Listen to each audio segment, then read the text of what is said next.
Madame la ministre, professeure Agnès Buzyn, c'est un plaisir de vous accueillir dans nos bureaux pour cette émission spéciale organisée par l'URPS pharmacien de Vannes-Rhône-Alpes avec mon ami Olivier Roser. Donc nous sommes ravis de vous accueillir aujourd'hui. Bonjour.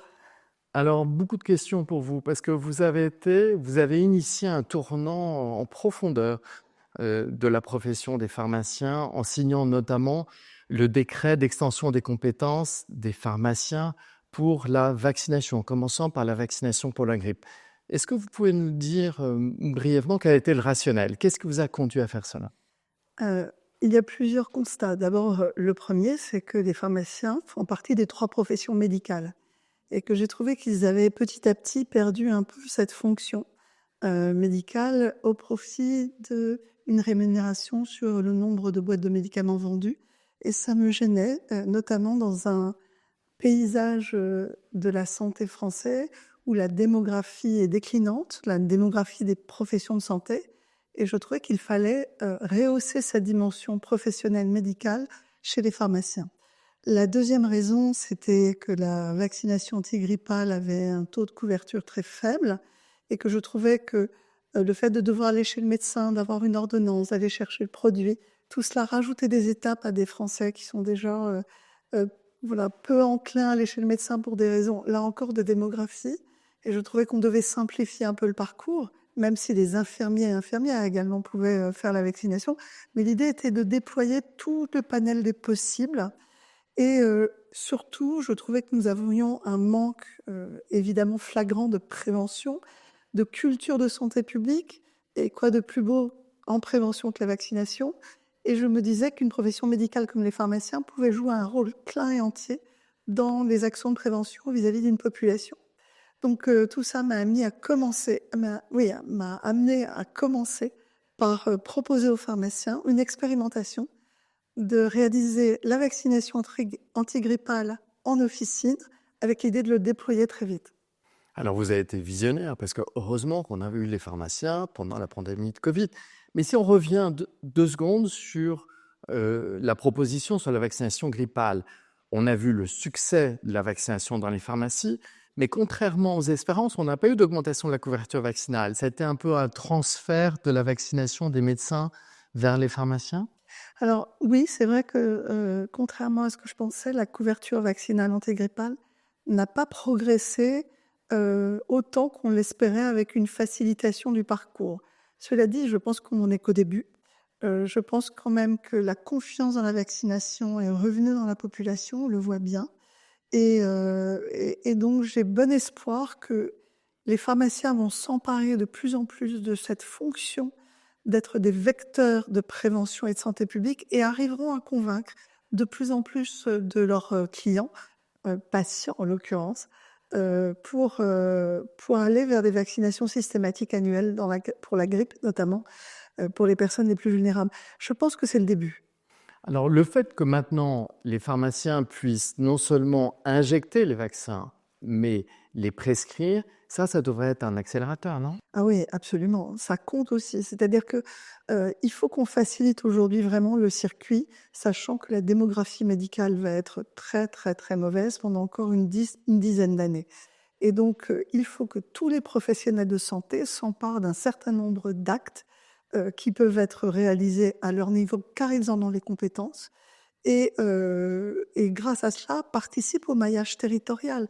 On parle de la désertification médicale. Pour l'instant, même si c'est de plus en plus difficile, un certain nombre d'officines résistent dans les déserts médicaux et il faut les accompagner, il faut leur donner un rôle de santé publique de la même façon que d'autres professions de santé, les kinésithérapeutes, les infirmiers, peuvent participer à des actions de santé publique. Mais c'est vrai aussi qu'on met un peu les pharmaciens au cœur de beaucoup de choses, dans la résolution de beaucoup de problèmes.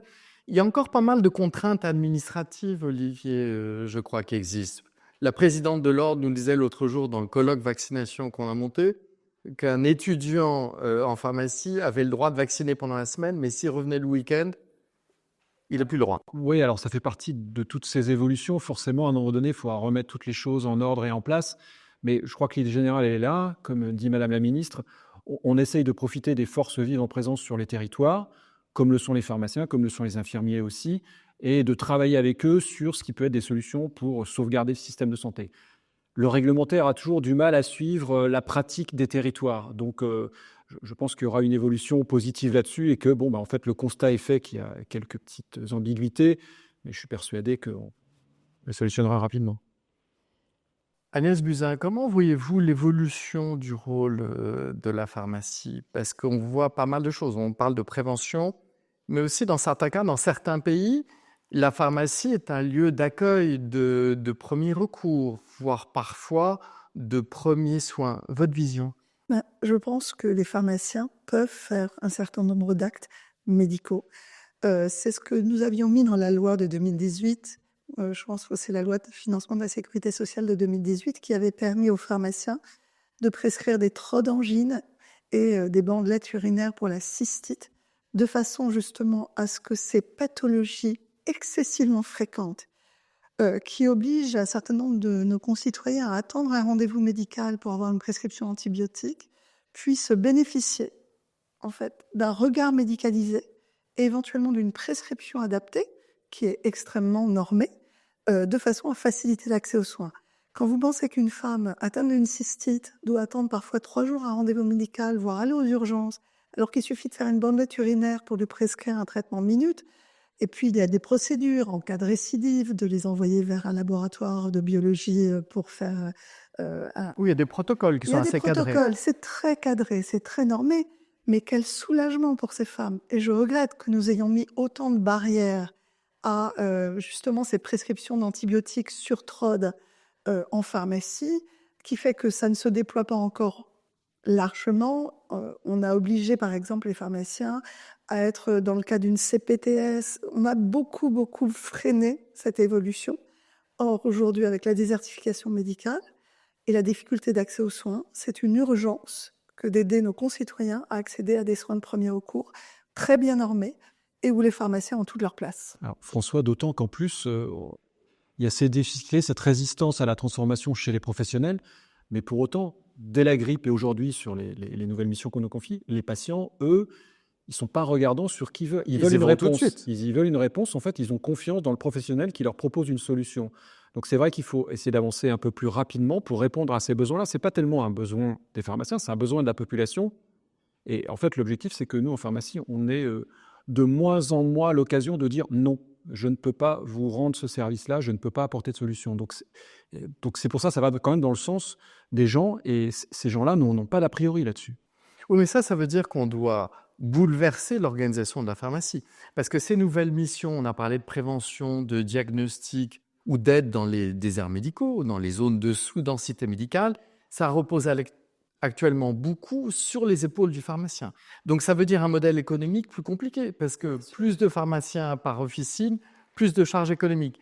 Quelles sont les implications? Est-ce que ça ne veut pas dire qu'il faudrait avoir créé de nouveaux métiers ou au même titre qu'il y a eu les infirmières de pratique avancée, vous y êtes aussi largement pour quelque chose, avoir des espèces de pratiques avancées, soit pour des pharmaciens, soit même pour des préparateurs. Comment vous voyez les choses? Alors, je ne sais pas si c'est une pratique avancée pour les pharmaciens. Je le répète, c'est une profession médicale avec les sages-femmes. Donc, il faut plutôt leur redonner leur pleine et entière responsabilité dans ce parcours de soins. Mais toute transformation implique évidemment un changement des modes de rémunération et des modèles. Et vraiment, j'étais attristée de voir que le modèle de rémunération des pharmaciens reposait sur la vente de médicaments, car on cherche tous, en réalité, à ce que nos concitoyens consomment moins de médicaments. On sait qu'il y a une surprescription de médicaments en France par rapport à d'autres pays. Donc, leur faire reposer leur modèle économique et de survie sur la vente est, à mon avis, contre-productif par rapport aux besoins de santé publique, de prévention et de réduction de l'usage de la pharmacie. Donc, vraiment, pour moi, c'est une transformation du métier de pharmacien, mais dans le bon sens, pour leur redonner leur pleine et entière responsabilité médicale et évidemment changer les modes de rémunération, c'est-à-dire diversifier, en fait, la façon dont les pharmaciens sont rémunérés en prenant en compte ces différents aspects, ces différentes missions, fonctions. Mais c'est ce qu'on fait aussi pour les professions de médecins. On diversifie les modes de rémunération des médecins aussi avec la ROSP, on pourrait imaginer à terme un jour une capitation, on pourrait imaginer des forfaits parcours. Voilà, tout cela va évoluer dans les années qui viennent. C'est le seul moyen de transformer un système. Est-ce que c'est compris par tous les pharmaciens? Non, parce que c'est compliqué de passer d'un modèle économique historique qui, effectivement, comme vous le dites, était basé sur clairement la vente de médicaments, sur un modèle de parcours. Et je sais que vous aviez été à l'époque très attaché à l'idée de faire évoluer la tarification à l'activité et de faire en sorte que la santé, ce ne soit pas du stakhanovisme économique, c'est-à-dire que plus on fait, plus on gagne. C'est l'inverse de ce qu'il faut faire si on veut aller sur un modèle qui soit soutenable pour le système de santé. C'est-à-dire que c'est sûr qu'aujourd'hui, vous dites à un pharmacien, demain, tu n'auras plus de diabétiques dans ton officine, il va dire, ça va être compliqué. Alors que pourtant, c'est le sens de l'histoire. Il faudrait arriver à trouver des modèles qui fassent que les gens arrivent à vieillir en bonne santé. Je fais référence à ton ouvrage, François, que j'ai lu Merci pour la attentivement. publicité. J'en profite, la version anglaise arrive bientôt. Voilà, donc effectivement, il faut qu'on se transforme et que nous aussi, avec les interlocuteurs qu'on pourra avoir dans les années à venir, travailler sur cette évolution de nos modèles pour être dans un travail qui a plus de plus-value que de délivrer des traitements pour des gens qui sont déjà malades. Oui, acteur de santé, acteur de premier recours, et puis aussi aiguilleur dans le système de santé, ce qui est un point important. Est-ce que ça ne veut pas dire qu'in fine, on pourrait avoir une rémunération des officines un peu à géométrie variable selon leur rôle et leur importance, par exemple dans les zones de déserts médicaux, comme vous l'avez évoqué? Parce que là, le pharmacien, il va délivrer les médicaments, il prépare pas mal de choses, il a aussi la télémédecine. Comment Absolument. vous voyez ça? Donc, je pense qu'il faut absolument préserver les officines dans les territoires. Et j'ai une immense inquiétude quand je vois le nombre d'officines qui ferment aujourd'hui dans des zones qui sont déjà des déserts médicaux, alors que c'est le premier recours, c'est un regard médicalisé, c'est un regard compétent. Et donc, il faut qu'on parvienne à proposer à ces pharmacies excentrées, qui n'ont pas forcément un volume de vente important, à rester ouvertes. Et donc, je suis absolument favorable à ce qu'on réfléchisse collectivement, évidemment, à un mode de rémunération un peu différencié. La réalité, c'est que ça existe déjà pour les médecins. En réalité, quand une mairie veut rendre incitative l'installation d'un professionnel de santé médecin, il peut arriver d'avoir des incitations financières non négligeables. Et donc, voilà, tout ça doit être repensé à l'aune des besoins de la population. Et puis quand l'officine disparaît, il n'y a plus du centre de vie dans le bourg ou dans la ville. Ça, c'est un point important. C'est un marqueur de désertification au sens large. L'officine, c'est quand même un point de ralliement de nos concitoyens vers le système de santé. Et donc, j'espère que nous allons réfléchir très vite à une préservation de ce maillage territorial qui est en train de disparaître. Alors, je profite justement de cet échange. Les pharmacies sont des établissements de santé, en fait, contrairement à un médecin, une infirmière qui exerce vraiment à titre libéral. Oui. Est-ce qu'on pourrait imaginer que, comme un autre établissement de santé, on puisse instaurer un forfait structure pour un établissement qui lui permette d'avoir une base de fonctionnement qui ne soit pas justement, comme vous le disiez, liée à de l'activité sur de la vente de médicaments, etc., et de regarder en fonction de typologie d'officine un forfait de structure de base qui puisse permettre de maintenir ces pharmacies sur les territoires et petit à petit de les désintéresser du volume. Je pense que c'est très important. On l'a déjà fait pour les médecins. Ce qu'on appelle forfait de structure pour les médecins, c'est simplement d'équiper le cabinet médical avec de l'informatique, parce qu'on pense que c'est la médecine moderne. Et je pense que les pharmacies d'officine ont énormément de contraintes réglementaires en tant qu'établissement et qu'un forfait de structure serait tout à fait adapté. Voilà une note d'espoir pour nos amis pharmaciens. Madame la ministre, merci pour votre temps et vos réflexions toujours enrichissantes. Merci à vous, François Sarkozy. Merci. Merci, Madame la ministre. Olivier, pour ton accueil.